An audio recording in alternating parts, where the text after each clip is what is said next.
Et il est 18h, vous êtes sur Europe 1. Très bon début de soirée avec nous dans les débats d'Europe Soir. Et d'abord donc, je vous le disais, les manifs des antipasses, 200 cortèges environ dans toute la France, pas moins de 5 différents dans Paris, on le sait. Je vous le disais, il y a plusieurs courants qui animent ces manifestants. Il y a les antipasses, il y a les antivax, il y a ceux qui prônent la liberté individuelle, il y a ceux qui prônent la liberté collective, il y a les gilets jaunes, il y a les antifas, il y a les courants religieux radicaux, etc., etc. Et évidemment, alors dans les grandes villes, comme dans Paris, chacun a son défilé. Dans les petites, c'est plus compliqué, c'est tous ensemble. Souvent, il y a des échauffourées les uns contre les autres.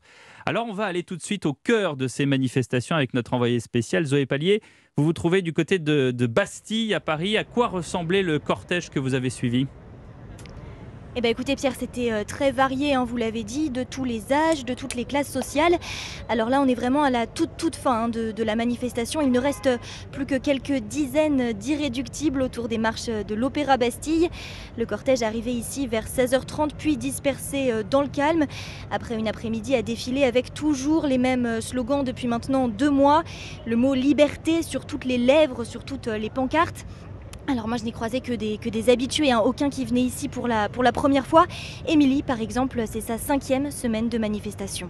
On est motivé et on lâchera rien parce que c'est grave ce qui se passe. L'obligation vaccinale, moi je suis dans un corps de métier où j'ai reçu un courrier comme quoi j'étais obligée de me vacciner. On reçoit ça, on se dit mais mince, c'est toute notre vie qui risque d'être fichue. Tant que je ne serai pas obligée vraiment et que j'arrive encore à nourrir mes enfants, je ne me ferai pas vacciner. Alors petit changement par rapport aux semaines précédentes, il y a un peu de défaitisme parmi les manifestants. Beaucoup m'ont dit, voilà, on continue de venir pour le symbole parce que c'est important, même si on se rend compte finalement que le gouvernement n'a pas l'intention de céder sur le pass sanitaire. Merci Zoé Pallier, merci de nous avoir fait vivre justement ces témoignages de ces antipasses, de ces antivax au cœur de ces manifestations.